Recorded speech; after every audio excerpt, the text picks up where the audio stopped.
Yo, we back. We in like Flynn. It's been a hot minute. I miss y'all too. I miss you, sexy people, especially Ev. He's always black, black on black crime, but I know he's there. My boy's there in spirit.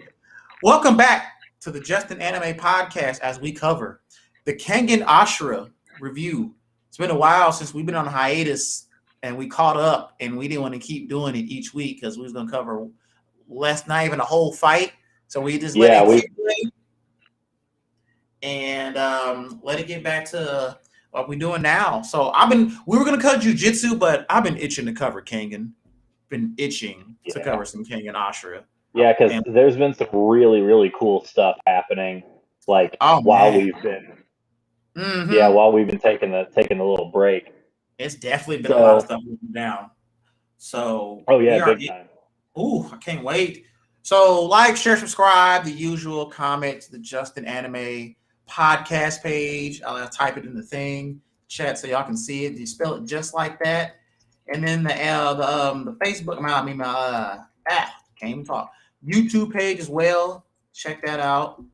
And I'll put my email in here too. If y'all got any ideas, if you guys want to send me something or what you guys want us to cover, do that. Appreciate it. Just an anime at Gmail. But let's get down to the nitty gritty and get to this review, y'all. So we are on. The fights have been progressing fairly well, and we are at the judos, judo throws. We're at Jirota and Hayami Masaki. So, Ev, go ahead. Oh, I was gonna say, I think there's part of me that thinks on one of our previous episodes that we did for Omega that we started to cover this fight, but it wasn't done yet. No, it was not. I remember we did start it, but it was so long. Mm-hmm. Oh, it's like a month ago then, if that's the case. Yeah, it's a very long fight. Yeah. So we're just going to start it from the jump and just, take it brick by brick and go from there. Sounds good. Take it away. How'd you like this fight, and how do you think it started off? What did you think of this fight? This was one of my favorite fights, but I think this is a fight that made a lot of people upset with its outcome. I think that the outcome of it was perfectly fine. To talk about how it starts off, Jirota walks off into the ring, and then he's like, "Come on out here." And the Kenagn side is debating on who they're going to send out.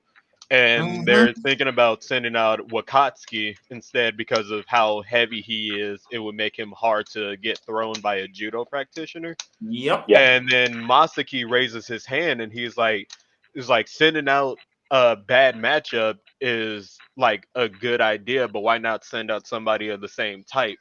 And so he walks out there and he's in the ring and he gets into his stance.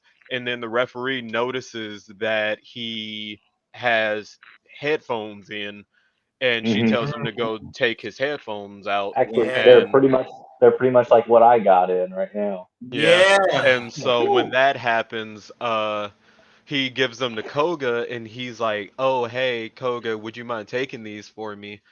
And he's like, "Okay, sure." And he's like, "I think you can get stronger, Koga." And so he walks back into the ring, and then his stance is different. And Arashiyama asks him, "Are you related to Meguro Masaki by any chance?" He's like, "Yes, why?" And then Jirota is like, "I finally found you, boy M." Which, of course, if we call back to Kengan Ashura, was Meguro. That was like the name that the media gave to the serial killer that we know as Meguro. So that's pretty cool. Before this one. So this fight starts off really bad for Masaki, I think. Yo, he got his shit rocked. Yeah, well, because we find out that Jirota, his style of judo is something that's completely and wholly his own. He has a thing called the swing. It's called swing, where he doesn't actually grab you with his hands. He grabs you with his fingers like that. and he can Yo, throw you. He can throw you just using his fingers, which makes it extremely hard to even consider countering. and it Uh, happened so quick.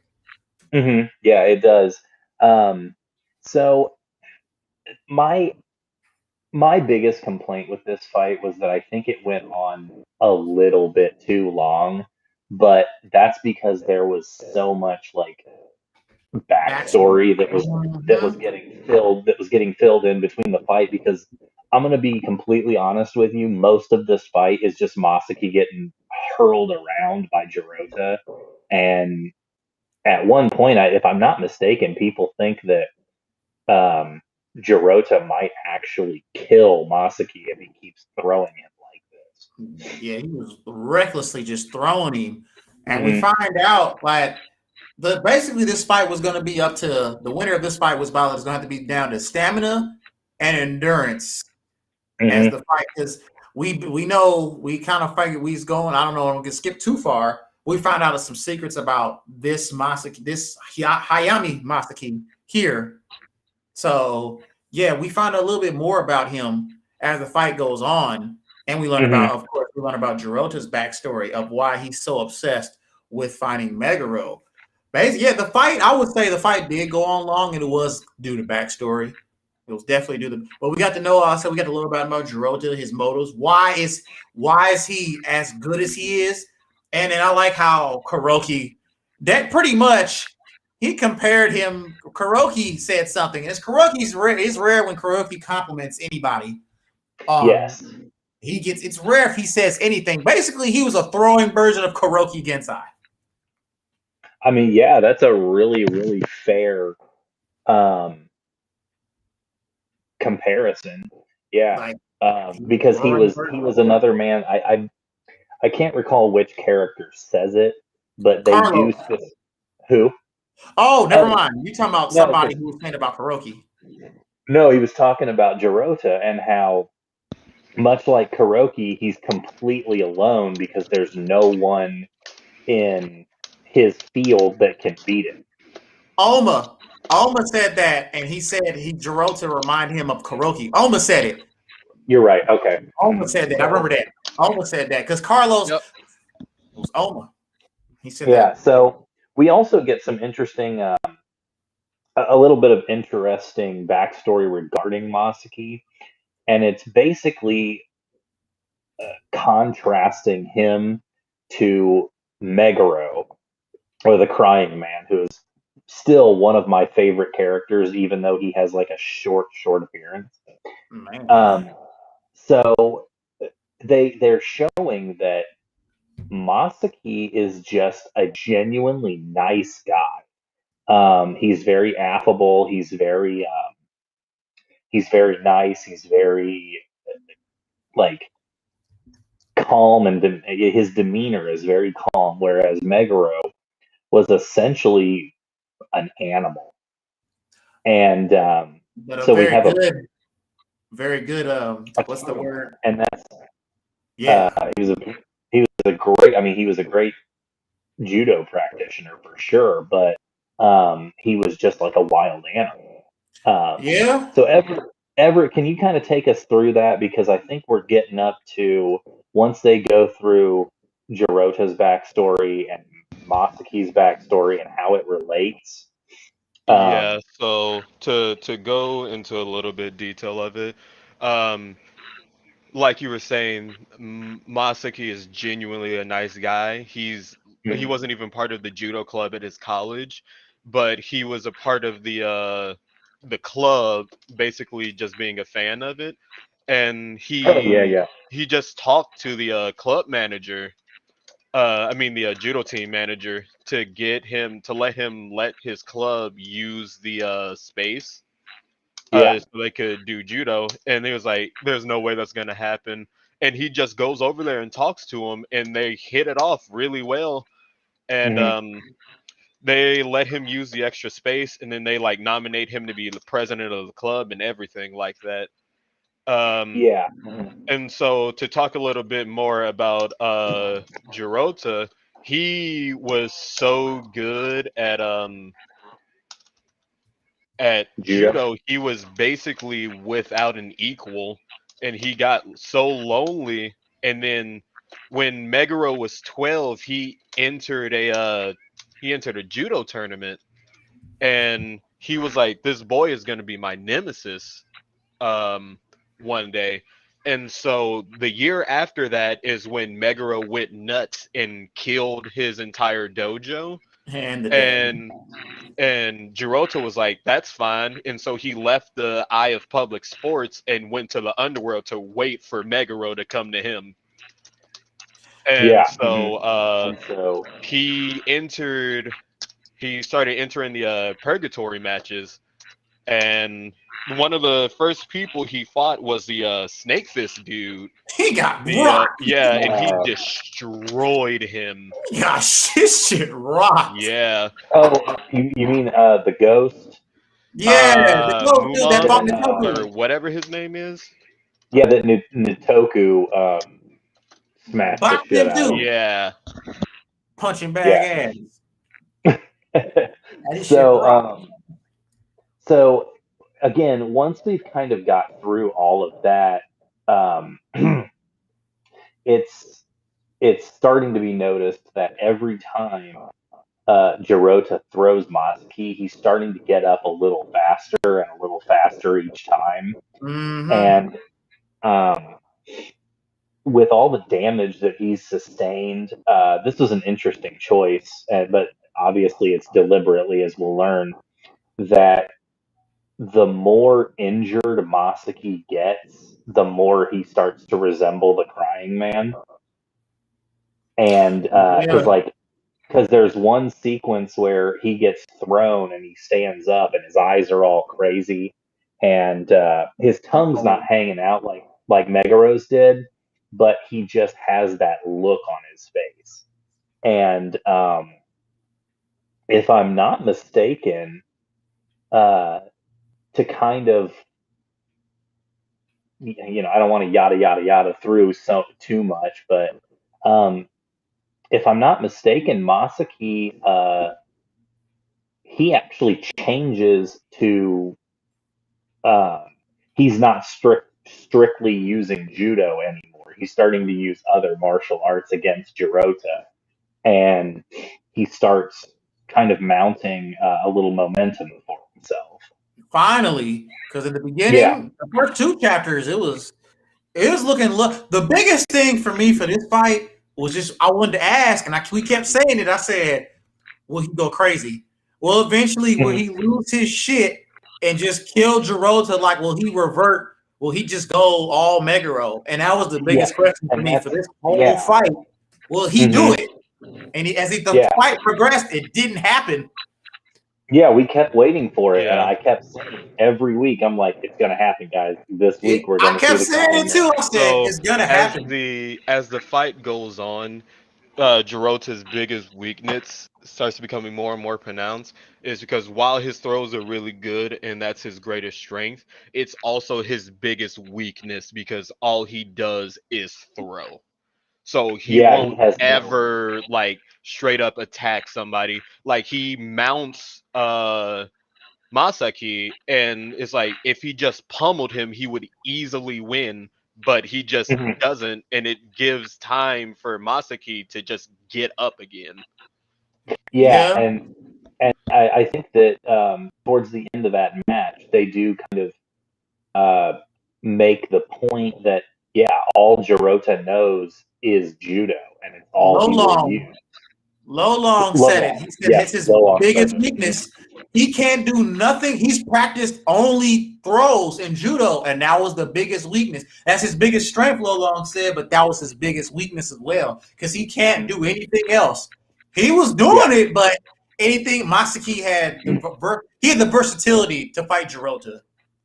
Yeah, and so I can't exactly recall the things that led up to the end of this fight, but I know that when Masaki starts using other martial arts, it throws Jirota off his guard, which then allows that one throw. It allows Masaki throw him one good time, and Bruh, the Well, face. it like before that, what happens is once he starts using more of his regular martial arts, he mhm. um he eventually eventually gets grabbed again by Jirota, but when he grabs him this time, Masaki breaks his collarbone and like Oh, you're right. effectively When he ruins shoulder him. flipped him. Yeah, Yeah, he did it on the way down when he was yeah, throwing him. So it effectively takes away his ability to throw. Really. yeah. The way he Mhm. wants to. Yeah, and so Yeah. once that happens, he starts trying his best, but it's just not enough. And Masaki throws him and he's on top of him. He's like, "Thank you for sticking to judo until the end. I win." And then just smashes his head in with his fist and then That Oh stops. yeah. And the that's look the on end of his the fight. face, the Yeah. look on his face when he did it though, like he did the bam bam. He did some Fred Flintstone type shit and just Yeah, I was dude. like, God damn. But yeah, so we get to the end of that fight, and you see Jirota being like carted off on a stretcher. So he clearly, I mean, Masaki did some major damage. Whoa, hold up. The biggest thing though, Daddy Dearest came out during the fight.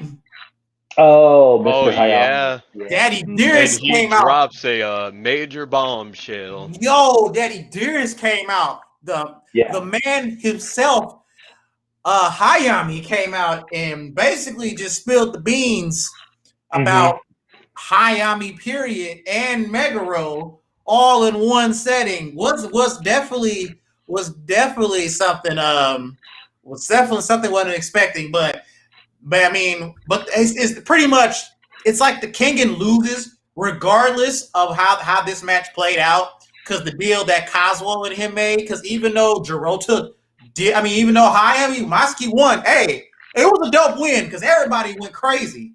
Yeah. But at the end of the day, when they go back to however this is going to play out, Hayami has a seat. But Everett, the big secret. What was the big secret from Hayami?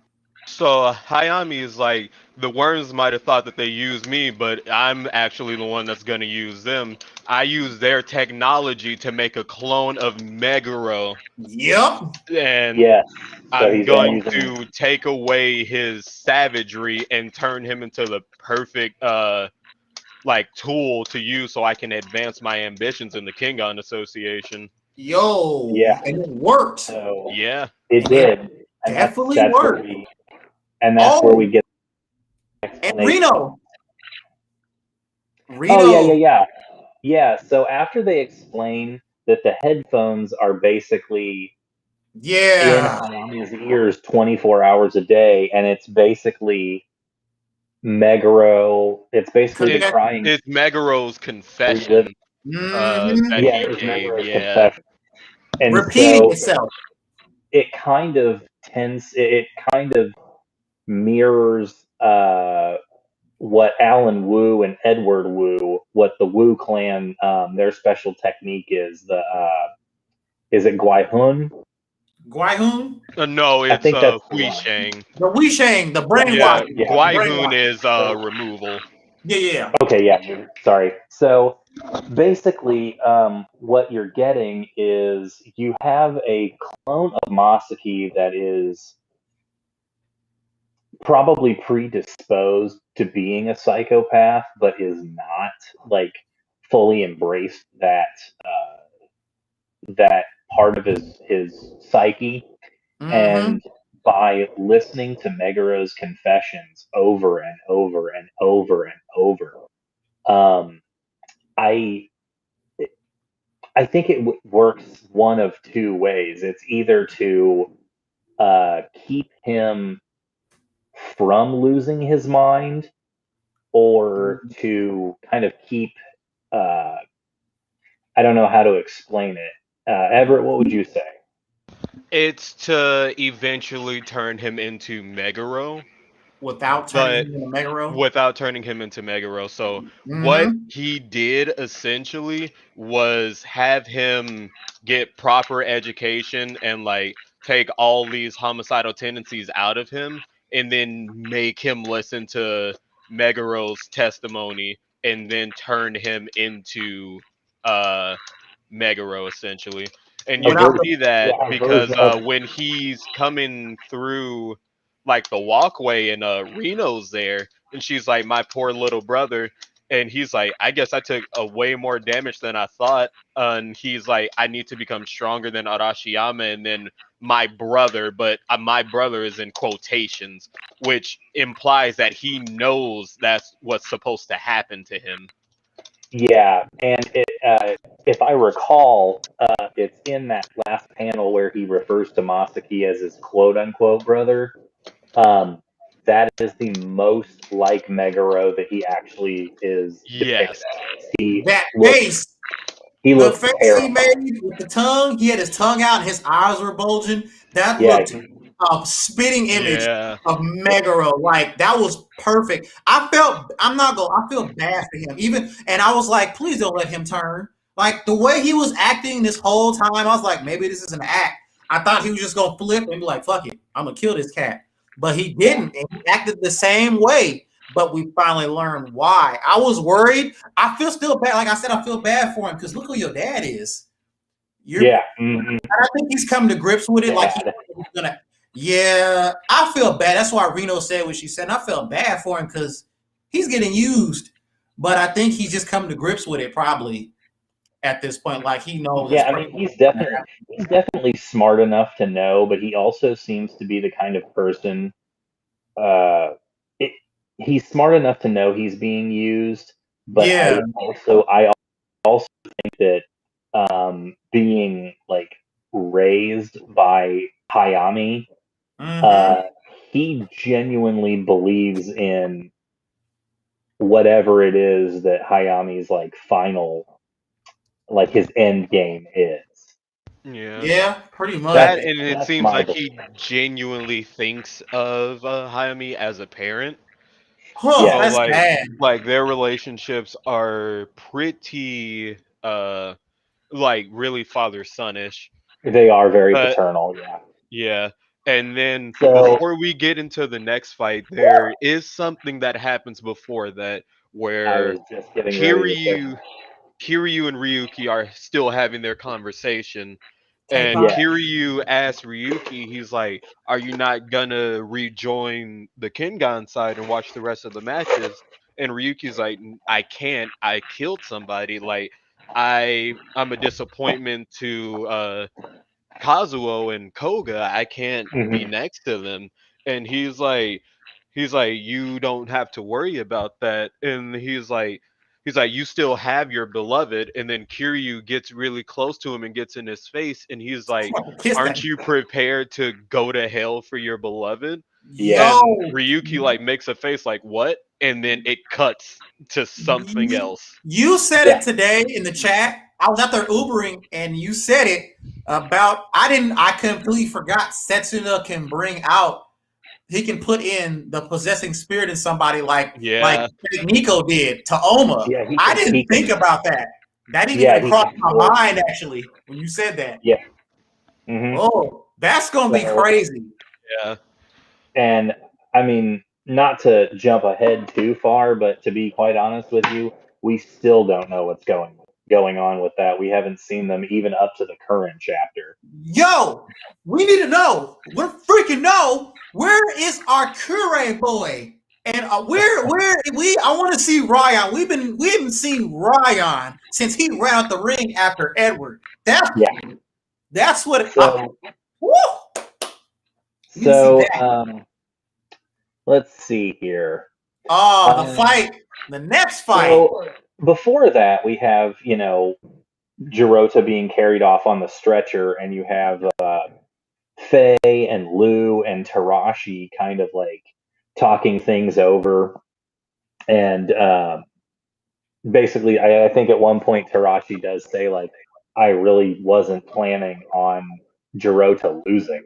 To a kid. And that's when Lo Long steps in, and Lolong this is another like whole 3 or 4 panels of them just gassing up Lolong to be this like Yo, incredibly powerful character, I can't wait. and Woo! Tarashi even says like, once again, I'm really glad he's on our side.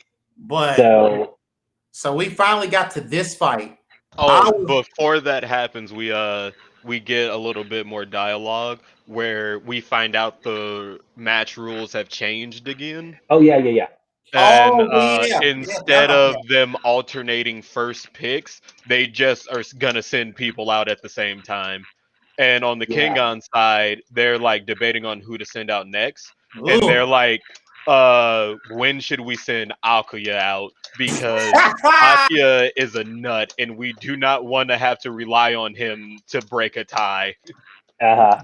And they And I said, believe And so I believe the first one to say it is Wakatsuki. He's like, so when are we gonna use him?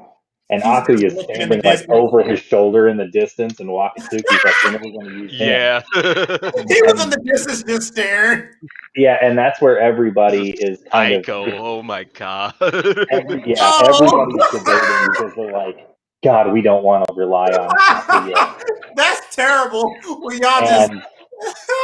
And so I believe they actually just said screw it and sent him out. And That's then his pretty much what opponent, happened. And his opponent is a character that we, all 3 of us, long time wanted to see fight, and that's Nicholas LeBanner. the Grim Reaper of Paris, finally comes to the stage. yeah. But we get a This, little backstory when the well, before the fight starts. We go into the chapter where they go where the dude that was the judo guy that was with Jirota, the black guy, and Terry, yeah. And yep, then Guillaume, Guillaume LeBanner, who is actually Nicholas's brother. Um she's also talking to Rian, and she's like, wow, both of these dudes are so strong that they would probably be like top fighters in the Kengan Association if they would fight for us. And boy, then she starts asking Guillaume about Nicholas, and like his entire expression changes, and they he's got like, bar I quick. wish I could have killed Nicholas when I had the chance. Yo, his whole demeanor, because the conversation was just cool, calm and collected, shooting the shit. And then when she mentioned him, his whole, you didn't tell with mangas when it gets real serious on certain parts, and that whole facial expression changed very quickly. But I can understand why as we jump into the fight, because we've been looking forward to Nicholas. And this reveal on him was wild. Yeah, well, one thing that's really interesting is that, of course, they get out and they get out into the ring. I mean, let's just start there because again, we've gone through all the major things that we need to cover here. They get out into the ring, and Akuya is being Akuya.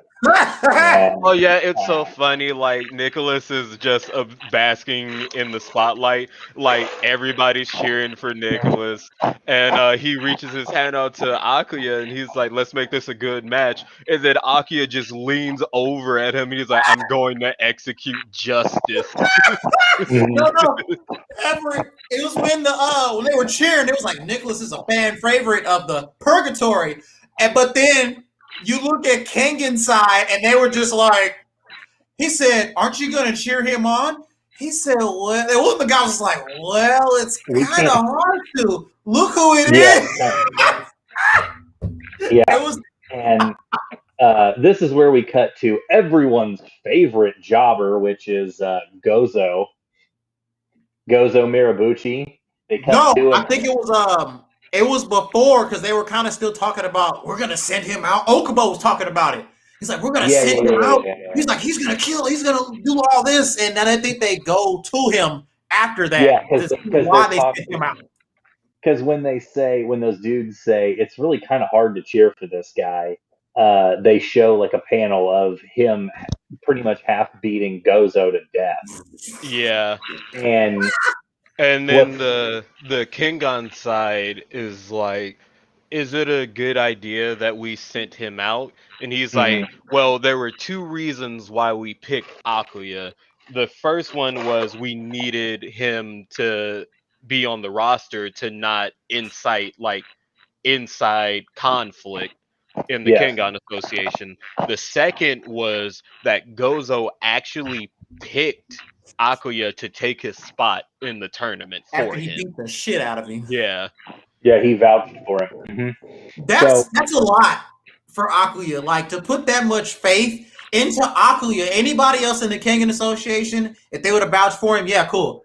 You vouch for Akuya, the dude that damn near beat the shit out you, but you vouch for him. That takes a lot. That's a lot of faith. So what is interesting here is you mentioned that Nicholas was like, "Let's put on a good show," and he holds his hand out, and Akuya just kind of leans over him because he's His massive. face.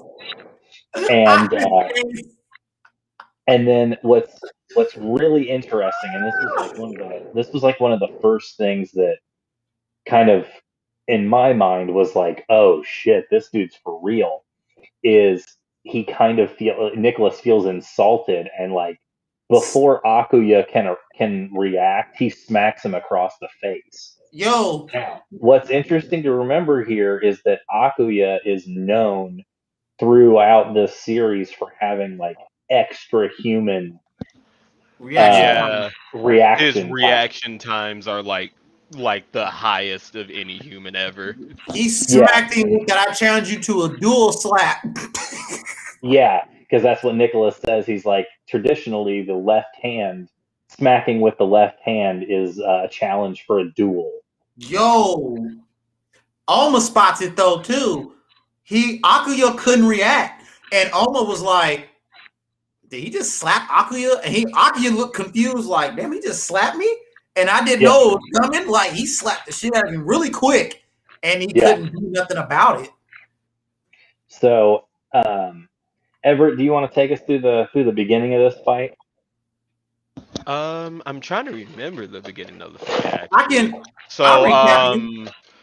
oh, I think I remembered something where he's like when he slaps him across the face, he's like, "Oh, okay." And then they start fighting, and then like Nicholas takes a certain stance and like punches Akuya's arm, and Akuya's like, "I can't feel my left arm."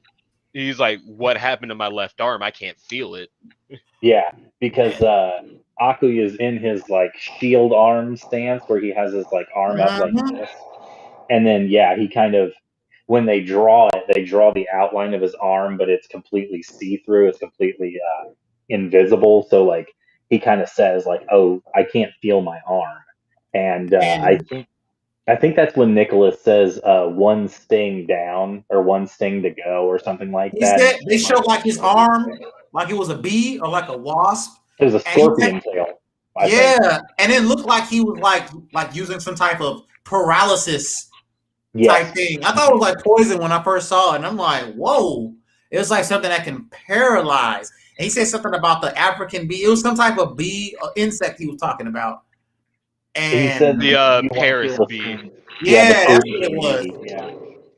And so Akuya actually gets the feeling in his arm back relatively quickly before Nicholas is kind of playing around, so he doesn't really try to mount any kind of attack. He's basically just letting Akuya know that, hey, this is what this is going to look like. And so Akuya actually gets his feeling in his arm back relatively quickly. And then we cut back to Reen and the other people, or Reen and Teddy and Guillaume. Yeah, Guillaume, Teddy, and Reen are talking. They cut all back to that, and they talk about how Nicholas was military. I think he was actually spec ops for like the French military or something of that It's nature. the French military. Like they're so secret that basically when you join, your identity is erased. they made it black. Black ops. Yeah, That's what I was and thinking. so Black he ops. he was such a good soldier, but he ended up doing something that is the biggest faux pas in any military cell whatsoever. He started murdering civilians. Yeah. And And comrades. yeah, well, I don't think they really mentioned that yet, so spoiler Oh alert. yeah, you're right. But yeah, the mass murder of civilians is the first kind of nugget that they throw out that Nicholas actually really is like a dangerous person.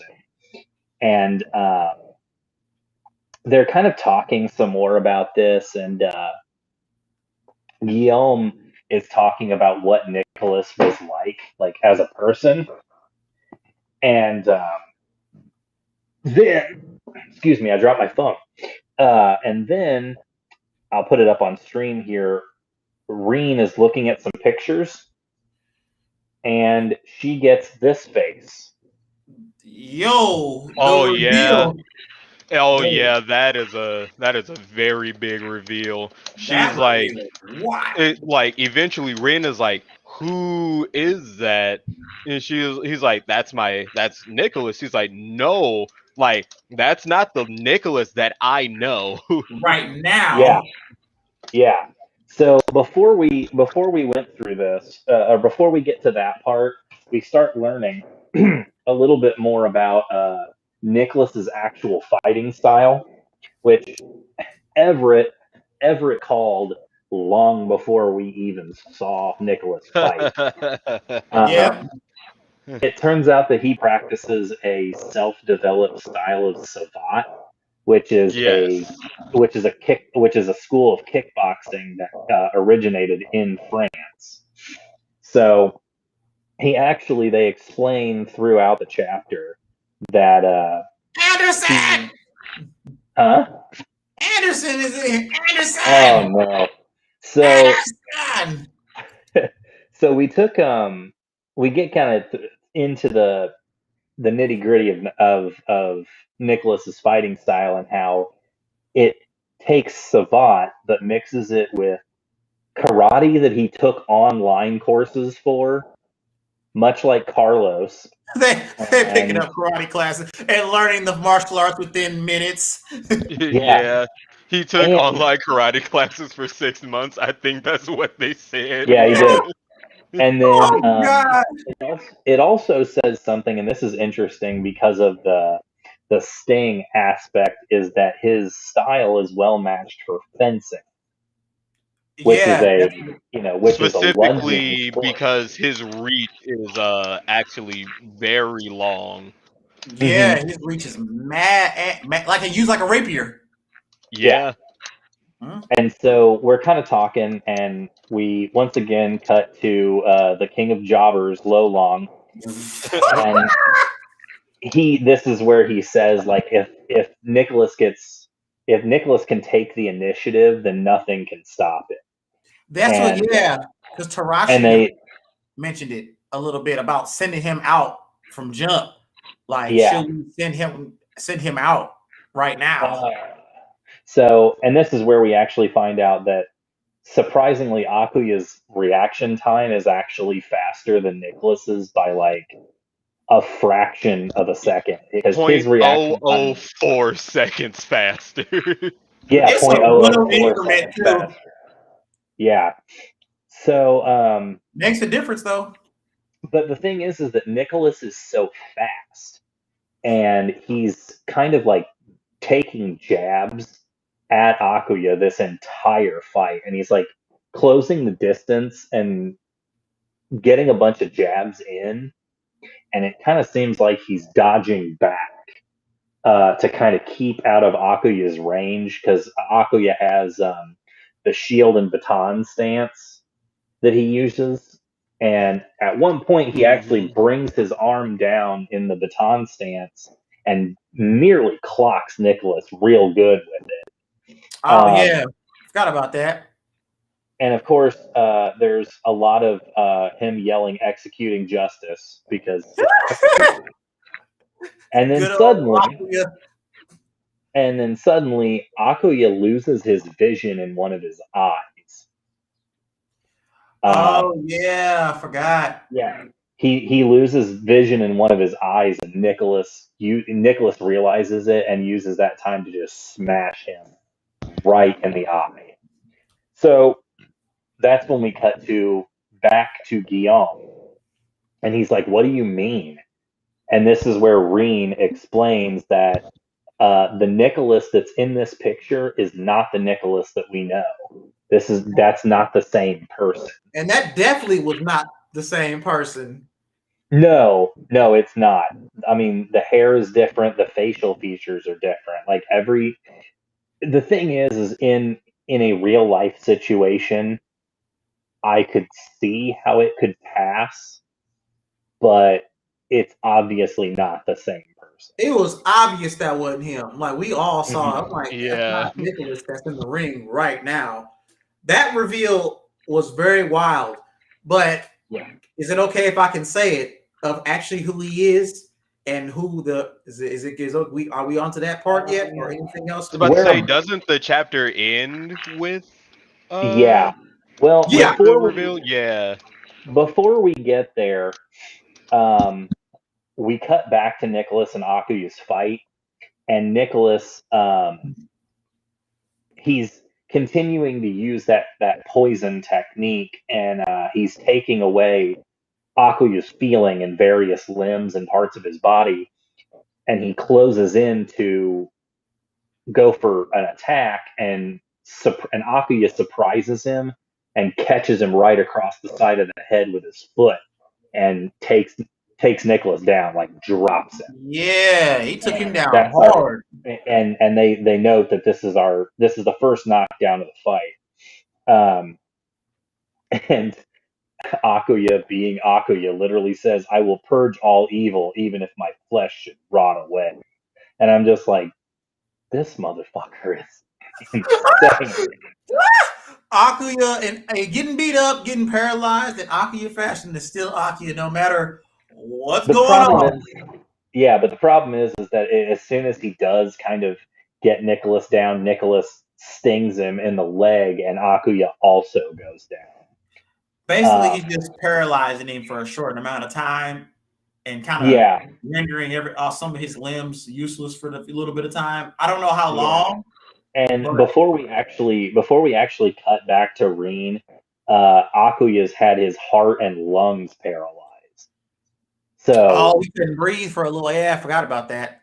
yeah, so Reen then cuts back, and this is where we are introduced to Jean-Luc. Jean-Luc. And man, I'm gonna let whoever wants tell this story because I've been talking a lot. So I want to someone say, take it away. I'll say, Everett, correct me because I was thinking about this on the way and it was still confusing to me to this day. So basically, Jean-Luc was in the same prison. Yeah. So John Luke was in the same cell Nicholas. as Nicholas, Mhm. and he basically worshipped the ground that he walked on, and then Mm-hmm. he came into Nicholas murdering their squad, and he's like, "Why would you do this? I can't believe it." And then they fight, and John Luke ends up winning the fight and like kills Nicholas essentially, and then he Mm-hmm. takes over his identity as Nicholas. Yes. And Yep. like, So but it's presented in a way that where he like kind of did it to deal with the trauma that like seeing his comrades get killed by the person he worshiped. So Yep. like he killed Nicholas and he's like, "Oh, I guess I'm so good that I can be Nicholas now." And it was just like a mindset thing that he was Yeah. kind of basically turning. He was essentially like thinking he was Nicholas after a while, and basically my took on his my persona. theory, yeah, my theory is that murdering the person that he idolized above all people, murdering that person caused Jean-Luc to go through a psychotic break that Yep. basically to deal with the mental trauma of it, he just absorbed Nicholas's personality All together. and became Nicholas. Yep, pretty much. Yeah. That was what it boiled down to. Like he pretty much, screw it, I'm gonna be Nicholas now, and it just kind of just like if Reen hadn't did her investigation, I think we would still thought that was real, the real. And I see that's what Knighton was talking about when he said, "Watch out for Nicholas." Yeah. And so we cut back and we actually see Hiyama, Akuya's like partner, I guess you could call her. She's in the audience and she was like worried about Akuya because essentially Nicholas is using the poison technique and is basically crippling Akuya Yeah, for all intents and purposes Yeah. to the point that he can't attack because he can't feel anything. yeah, that And was. and that's when Hiyama kind of talking to herself obviously is telling him don't lose sight of your justice, which Oh, we get a Cosmo flashback when all hell breaks loose. oh I think yeah. pretty much. Well, yeah, because Akuya or not they close in because Akuya gets his self together and he charges and Nicholas like raises his hand up and he's like pointing down towards like this area of His Akuya's neck. body Yeah. and Whereas like Akuya goes full McGruff the crime dog and takes a bite out of crime and Yo, Nicholas literally is gonna kill bites him into too. Nicholas's like shoulder and neck area. Which again, we've seen this with Cosmo. Every time Akuya gets backed into a corner, this is what he resorts to. He goes back to good old "I'm gonna bite you" and bites Uh-huh. bites the hell out of him. But then at this point, the match is damn near going astray because pretty much at this point, Nicholas is hyped up. He wants to kill Akuya, and Akuya, just in Akuya fashion, wants to kill him back. And pretty Yeah. much the fight damn near comes to a head. And as the hatred from our boy Everett here, wish he Akuya would have died. I hate Akuya so much. It's unreal. Your I hate, actually hate him so much. your Yeah. Akuya, your hatred for Akuya is essentially how I feel about Lu Dongchen. Yeah, it is. yo. It is. So we're damn near gonna wrap up this fight in this next few minutes of how this fight ended, and Everett's face probably was like, man, I mean, some bullshit. really, we don't need to spend a lot of time on it. All you need to know is that Low the Long's a fight, real nigga. Yeah, fight Low so Long don't dare. basically what happens is as the fight progresses, it is more and more obvious that the two of them are going to kill each other. And Mhm. Carlos gets up and is like, "All right, I'm about to go into the ring to like stop this." And Rihito is like, who are we gonna stop?" He's like, "We're not stopping them. We need to stop Lalong." Cause he got And up and was like, I Lalong need to gets in stop the this fight. ring and like smacks the both of them away, and he's like, "This fight is over." Yeah. Yo, and it happens, and his face wasn't playing like he said any objections. And you called it, Everett, and you was like, you know what's gonna happen? I hope one of them or both of them try to attack Long and they get fucked up. And they did. No, Well, because I'm saying Akuya did first, and he literally one punches Akuya, and Nicholas knocks him charged in cold. too. I didn't think, Yeah, and he was like, Nicholas did the same, and Nicholas got fucked up, and that's I where we think see Nicholas got Oma sorry. appears behind him, and he's like, and Lolong's like, "Are you here to stop me?" And in true Oma fashion, he's like, "If I have to." Yo, Nicholas got fucked up more than Oh yeah. Akuya did. Because he and Nicholas actively tried to fight back against Lalong, and Lalong fucked him up for it. Yo, Oh yeah, big time. And we got to talk this is about where the bromance of Carlos and Rihito now, because he said, Nino, let's go out there and help him. He yeah. said the bromance that has ensued in the but Yeah. the fact that Carlos said that he says we don't care about the other two. We need to go stop the dude that's about to stop them. Well, That and what says so much about he actually does make the comment after the fight's broken up, and he's like, "Man, I feel sorry for the Kenagn team because they have to fight that guy at some point. Yep, and they showed his back to like Yeah. more hype Yeah. on the long. Like that fight, the long is Yeah. going to put in work. He's I'm going to gonna fight be. Oma. He's I don't think so. I think he's gonna fight Wakatsuki. oh I Look, think he's going. this is how it's gonna go. This is what I think. Oh, If the Kenyan prophet shall speak now. if Wakatsuki fights Lolong, that means that Faye is the Tiger's vessel. no, and he That's what fights that means. Oma. That's exactly what I'm thinking. But I just want like the two strongest out this thing, and I hope to God when we get to the fight of Lulong, when whoever man, I hope he's not, I hope he's just like not part of the worm, like you said, Everett. I hope he's just like a Kuroki. He's just strong. I don't want him to be Yeah. part of no worm type bullshit. Just let him be strong and have him a dope ass backstory like Kuroki had. Yeah, Please. that's what I was saying. Like, it would be so lame if like Lolong was the Tiger's vessel or Tarashi was the Tiger's vessel. It's like that's so cliche to me, and Yeah, that would I be hope that's lame. not the case. I hope to God not. I just hope it's just he's strong as shit. And he came to Purgatory to find a challenge and just is there Yeah. and nobody can stop him.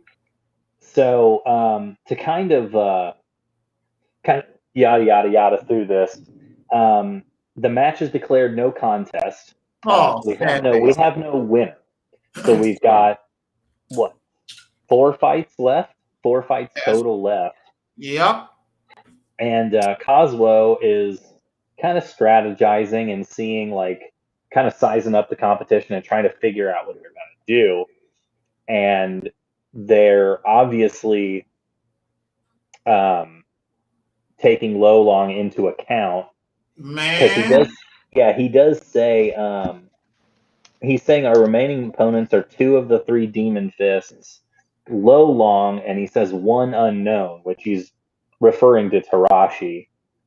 And this is when Nitoku steps up, and Cosmo's like, "Can you get us a win?" And Nitoku's like, "Yeah, let's do it."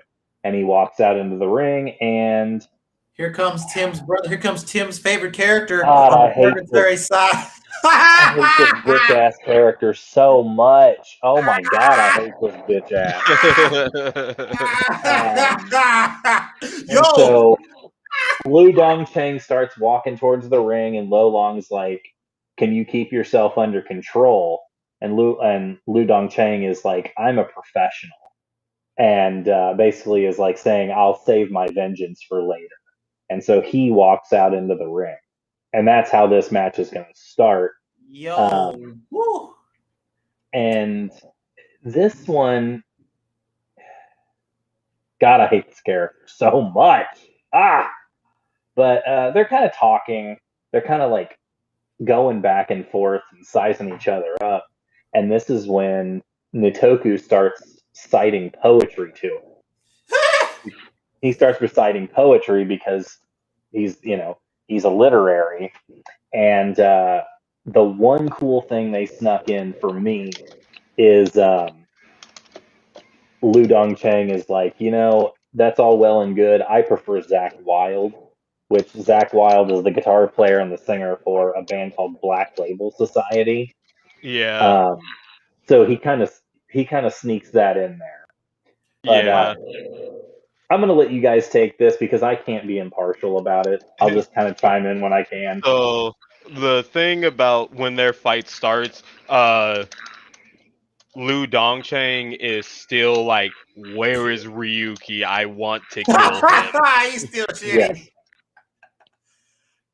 And yes, he Natoku is. basically told him like, you need to give up on the revenge thing and just keep it pushing. Basically, he said Yeah. something in the He regard was like the basically was poetry, like, "You need to let go of the hate in your heart." and he was like, "Nah, Yeah, bro." And then basically he got pissed. Was like, "I'm gonna kill you," and he was like, "Eh." Basically, he said he got to a point where he's like, "I'm just gonna kill this dude. I'm just gonna kill you instead." Pretty much in this this is end. this is interesting, and I actually forgot about this. They talk about how they ask oh god, what's his name? Ren Nikaido. Because when Liu takes his stance, Yo, it's that's what I very, said. it's very similar to Nikaido's stance. But Nikaido corrects him and says, like, the Heavenly Wolf Fist is designed for me to take on multiple people at a time, whereas Liu Lose, Dongcheng's style is designed for one-on-one combat. which is So, good. But he admits yeah. too. He says if you could have met him in the battlefield, he said he would have smoked Lu Donchen. But Yeah. in this context, he said I ain't gonna be able to beat him. Mm-hmm. So So, as we can remember, Nitoku practices Sambo, which is a martial art. It was developed in Russia and is very similar to Judo in that it relies heavily on throws, grapples, and holds, like yep. submission. So Mm, Nitoku actually opens this fight by rushing him, and Liu is preparing for every situation that could possibly happen. And of course, the dumbest or the least smart idea is to go for the most obvious, which is to go for the grapple. But that's exactly what Nitoku does. And so Liu Dongcheng is basically like, oh my god, this guy really is an idiot. And he uses Fajin, which is some kind of punch technique that he uses. And it seems to connect, but Nitoku like grabs his arm just in time to kind of soften the blow, yeah. and he's like, "I'm afraid you'll find that I'm rather sturdy, and Yo. And then one didn't he blow is." punch him? Didn't he punch? Didn't he counter back though? Oh He yeah, countered back. he uppercutted him That hard. chin and the chin is the face he made when he got chin. Yeah, Yo. and so the next chapter we kind of dive into how how Nitoku got into Sambo and how he actually knew Judo previously and then went to Russia, but he found that fighting against Sambists, he could not, like, his Judo was no good. He just kept getting his ass kicked. And so he kind of started studying Sambo. And that's kind of explains how he became a Sambist, which an actual interesting side note that I read while researching Sambo. Vladimir Putin, the president of Russia, You is said that. Yeah, he's a you told judo. me that. He's like a master in Sambo, and I think he has a black belt in judo, which is Yeah. fascinating. But That makes sense, yeah, because he was a ex-operative of the KGB, I'm pretty yeah, sure. he was KGB. So Man, they Natoku is kind of, Sergei Dragunov from Tekken. oh yeah, absolutely. And so they're kind of talking about how because of his training with Sambo and um, the practitioner being a practitioner of Sambo is that his muscle power and like his muscles are extremely solid, so that he can absorb a lot of damage, like a lot of Basically damage. bait you in to get a sambo throw or a submission hold. Basically, you can take a hit, lure his opponent in, and basically just Yeah, throw him. You know? yeah. And so what's really interesting here in this fight is that basically for most of it, for every attack that Liu Dongcheng uses, Nitoku strikes back with one of his own. And actually, in my opinion, Nitoku actually dominates a good portion of this match. He definitely did. It's because, and I say that because um, Liu Dongcheng gets a lot of good hits in, but Nitoku is doing by far more damage per attack. Like he's faster. He was basically a lot faster and was just throwing flurries of attacks at Natoku to basically wear him down. Yeah. And it was working. He was taking damage, but Natoku would come back with a big counter. Basically, he would just take in hits so he can look for an opening. and do what he needed to do to damage Lu Donchen just as more. Pretty much like a full counter type thing. Yeah. And like I think I was talking to you guys about this before too, like as the chapters were coming up for this fight, I was just like, this is just gonna be a battle of attrition, and that if Lou can get his emotions under control, he would probably win. Because like every time Nitoku would get it down on him, you could look at Lou's face and like just tell he was about to lose it. Mm-hmm. Until Naiden, until he thought of Naiden. Until he thought of his best friend. Lu Dongchen. You got a friend. You got a friend in me. Lu Dongchen literally goes full Naruto when he's like, "Oh my god, am I going to lose?" And then goes full Naruto, and it's like, "Motherfucking Tower of Friendship!" And he like stands up. Now, what's interesting too? The flashback. This match is bullshit. This whole fight is bullshit. This is a great fight. I love this fight. Yo, God, I hate this flashback though. That yeah. had, there's like 2 flashbacks in this. Well, technically 2. Oh, the first one was with Lou when Naiden was alive. No, the first one was with Carlos and Naiden, where Carlos came to Naiden for advice about Lou. He's like, I don't know what you want me to tell you. Like, I'm not gonna tell you shit about Lou. Yeah. And he told him anyway. Basically, he still told him.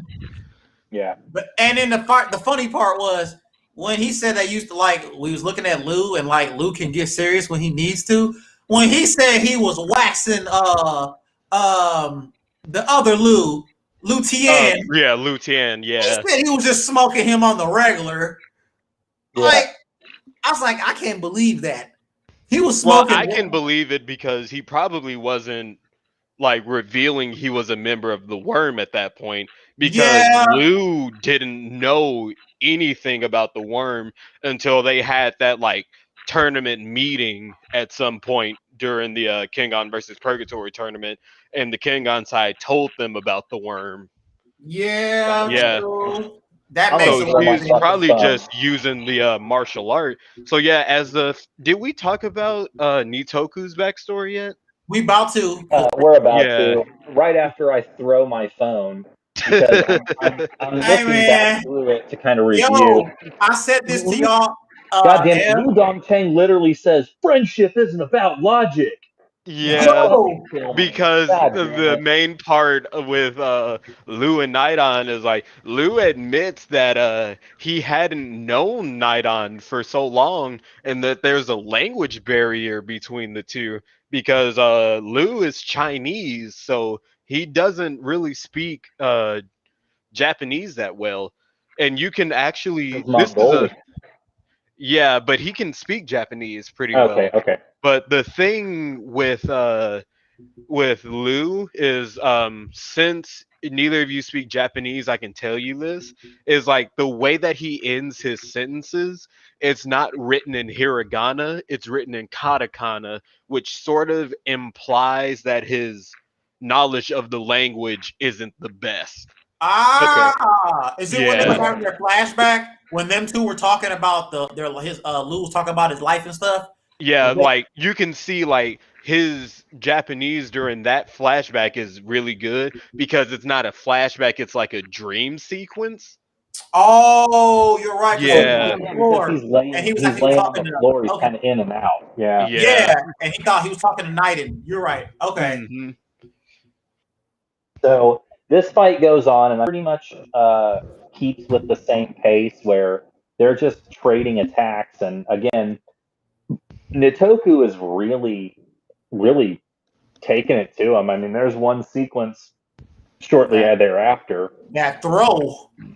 Yeah, it's basically a German suplex. That throw, bruh, he slammed the shit out of Lou.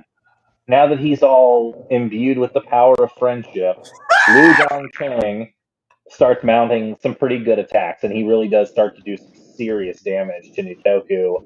And this is when Nitoku manages to land an arm bar. and he's got him in a submission hold.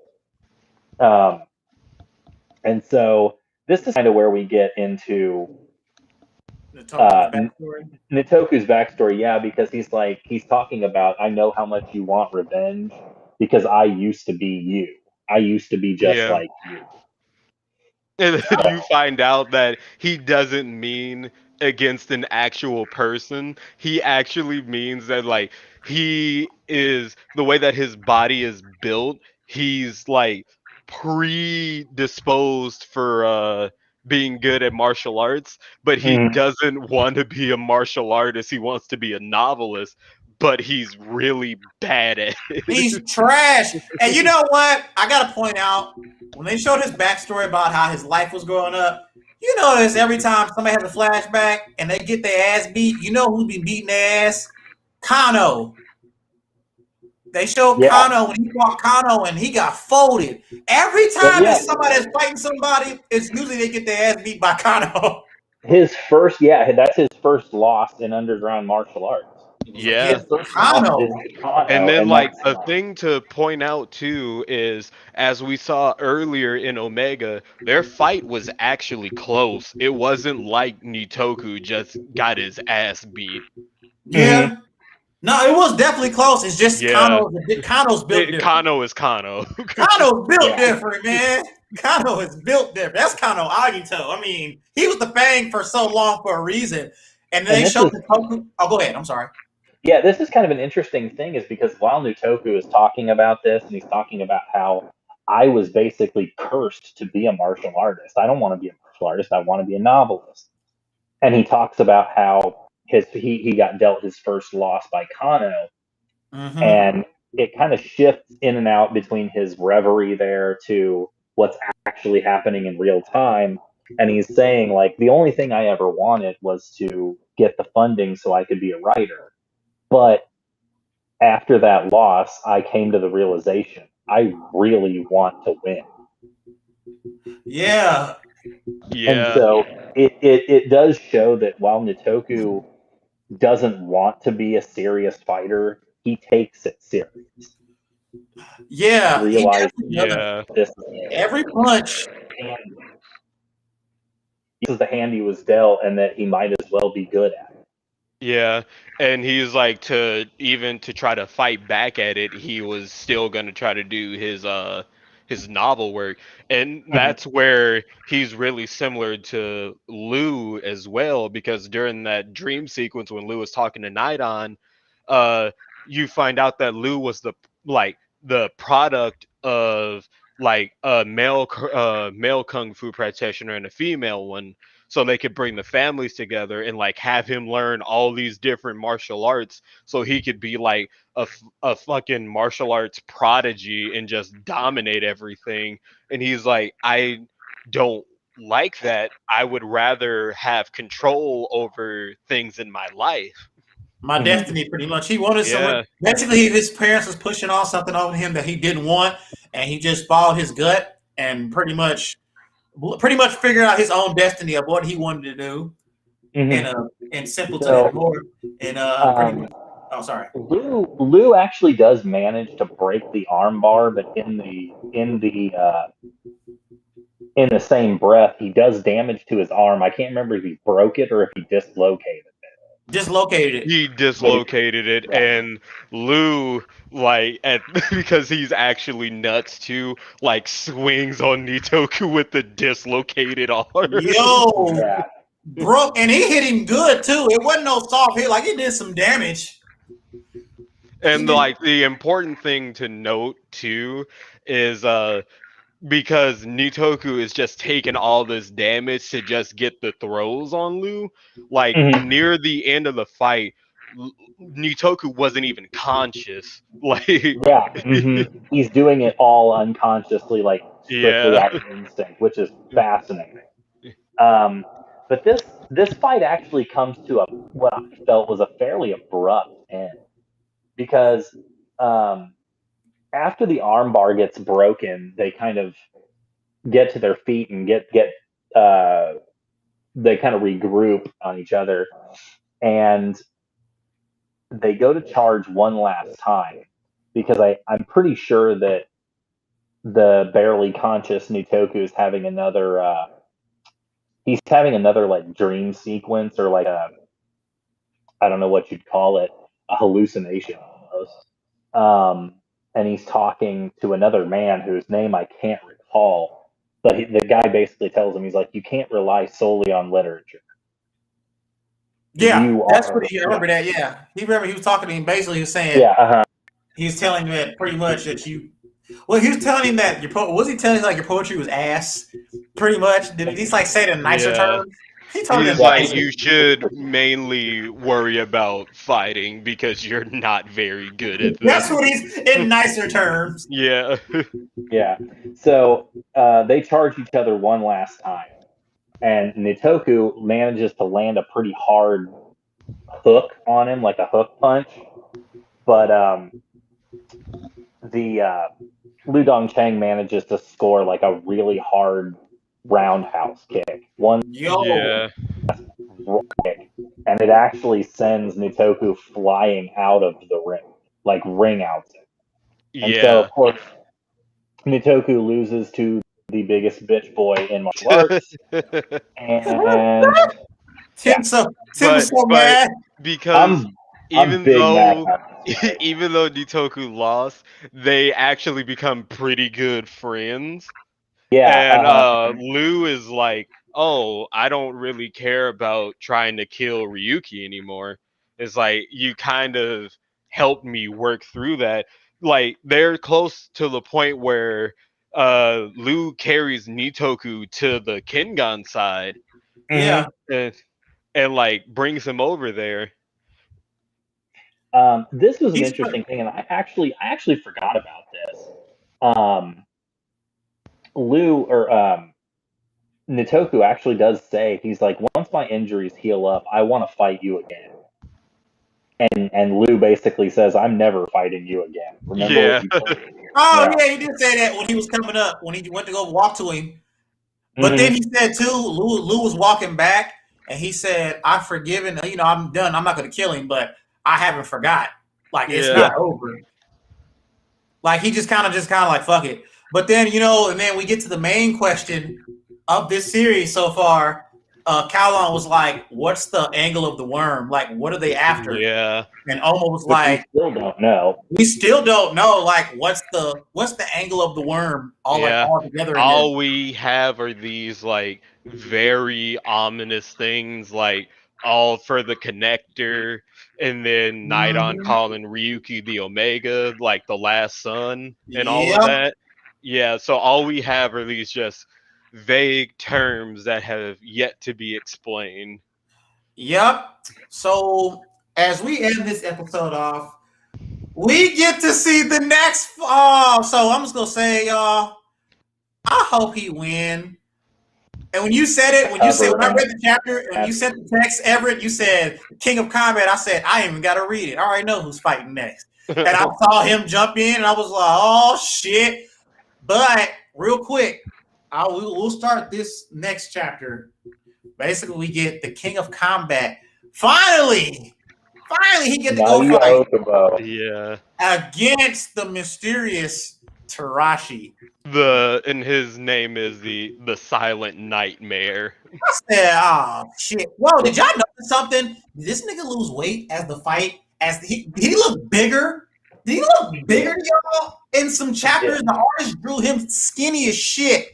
Like Yeah, he was like weight in previous in like early chapters, Tarashi was drawn really muscular, and then it got altered to where he's like actually pretty lanky because he's 6'8", so he should be kind of lanky for how much he weighs. Yeah, I was like, damn, he got really slim. He came in the ring really weird, like he looked Yeah, like a like he puppet. creeped in. I was like, what the hell? I was like, yo, he don't look like. I was like, did he always look like this?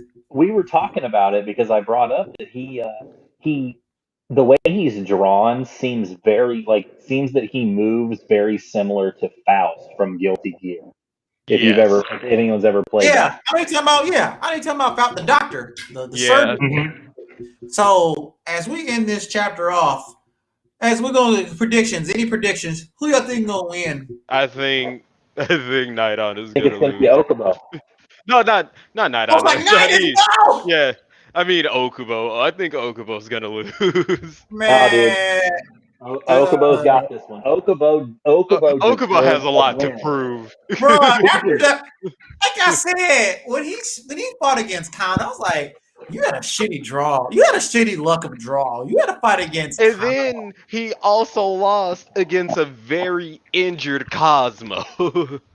Yeah, he did. Yeah, that too. Yeah, you lost. Cosmo was damn near Okubo dead. deserves a win. Plus, Tarashi, we don't know anything about him yet, but Tarashi is self-admittedly like one of the least strong. He's probably the weakest of all of the purgatory fights. But real quick, Yes. before we end, we got to see a little bit of Mutaba, and he mentioned something like doing the mission with. Hello. Oh yeah, you're still there. Good, go ahead. Okay, real quick. Mutaba, we got to see Mutaba do the mission that Inamitu sent him to do, and he said something. Where he said about where he said, "Yeah, I don't get to see him fight." Yeah. And he was mentioning Tarashi because we know damn well he ain't mentioning Okubo's ass. Yeah, Yeah. because a thing that we didn't mention is that Tarashi is an assassin from China. Yeah, I Yo, believe I believe Faye is the one that points that out. Yeah. And Long, doesn't Faye kind of be like, huh? I wonder if it's the same guy, like just kind yeah, of he kind of says it offhandedly. because Carlos was asking about it, and he said, "No," he said, "Don't hold out." And then Lo Long says something about him. Yeah, you're right. You're right. Yeah, So, yeah, so far all we know is that the way this fight starts, all we know is that Okubo charges in like Okubo and smacks Tarashi straight in I'm the sorry, face. I said real quick. I don't know what we be done. When Jerry Tyson was like, "Yeah, something about his nickname." Old chick, Sakuyo said something about Tarashi. And then he was like something about we don't know nothing about Tarashi.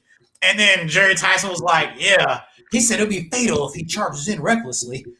Yeah, Okubo. and then that's exactly what Okubo Yeah. does. But then he better Actually, take that damn clown outfit off. He better not fight in his well, damn clown outfit the that's whole fight. that's what I was gonna mention is because when they Hmm. first get out there and Tarashi sees Okubo dressed like that, he starts laughing and he's like talking about some Japanese like cartoon or comedy, and he's like, "Oh, Yeah. I love that show. I love that show." Um, the show that they mentioned is essentially like the Japanese version of Saturday Night Live. That's what it was. Yeah. And Yeah. you know what's weird? He actually has a little bit of personality because he laughed. I wouldn't expect him to have a I little wouldn't bit of either. a. Wouldn't Yeah, expect I him to have a wouldn't either. little. Oh, Everett pointed it out too. I keep saying we're gonna end, y'all. We'll be done after this for sure. Uncle Joji and Karashi Yeah, Um, they're going to look for some worms. and well, beer. the impression that I got is that Uncle Joji specifically, but both of them seem to be highly intoxicated. They was about to go look for beer because he said alcohol. Uncle Joji's like alcohol is life. Oh God, I feel that. Yeah, I but then Kaede like looked at their beer and she was like, there's still a lot left. So like it's like they used it as an excuse to To like leave. leave and actually go look for the worm. Oh yeah, because they yeah, said we're gonna so, pay back the guy that messed with Kogan. I'm like, oh shit, these niggas about to go. yeah, They're drunk too. yeah. They about So to go rock some shit. before we end this episode, I really want to discuss, just because now that we've brought it up, what do you think is going to be the end game here with Koga? Because I know they didn't set him up as the main character just to ditch him halfway through when Oma was revealed to be alive. There's got to be something about him that is worth us paying attention to. Well, you remember what I said earlier today, where Kiryu was Kiryu can activate the advance in people. Yes. And if he does it to Ryuki, then I could see Koga confronting Ryuki and Kiryu like that with like almost help or something. It's gonna So have to like, be that. yeah, Okay. Yeah. I Fair could see enough. something like that happening. Okay. Okay. Yeah, I can see that. Because like I could argue that Koga is doing a lot of mental and image training by watching all of these fights because he does have like a version of the fist eye. So Yeah. his vision is really really good as well. Mhm. So he Yeah, might get a little bit of a level up from this. I Okay. hope Cool. so. But well, guys, we have covered a lot, and I'm glad we caught up on a lot of stuff today. Um, man, so for the next chapter, we will be covering as we will be going probably on another hiatus because we caught up again in a Yeah. full amount of time. We'll be getting on jujitsu again, so we'll see what everybody's schedule's looking like next week, and we will go from there. Like, share, subscribe to the page. It's in here, guys. Put it in there. Just an anime podcast. Type it just like that. It's in the group in the chat. Check me out. Check out my YouTube page. Thanks for the support. Anybody who watched, tuned in. Next time I'll have illustrations up, guys, so y'all can see what the hell we're looking at. So you can see somebody get their shit rocked. I'm gonna put up. You know what? I'm gonna put just for the viewing pleasure. I'm gonna put up Alan Wu getting his shit ripped in Jeez. extreme I'll fucking. never forget that. I will put that up there. We need to do a recap of the fights of Oh the yeah. best fights so far. Oh yeah. But Once the series is over, we'll definitely be recapping the best fights. yes. But hey man, I appreciate y'all. Everett and Tim, as always. Thanks No for problem. joining me again. Hey man, catch us next week sometime. I'll keep y'all posted on what episode's gonna be next. And have a good 4th of July, everybody. Be safe out here. People crazy. And whatnot. Just be safe with your loved ones and peace and chicken grease, y'all. Have a good one.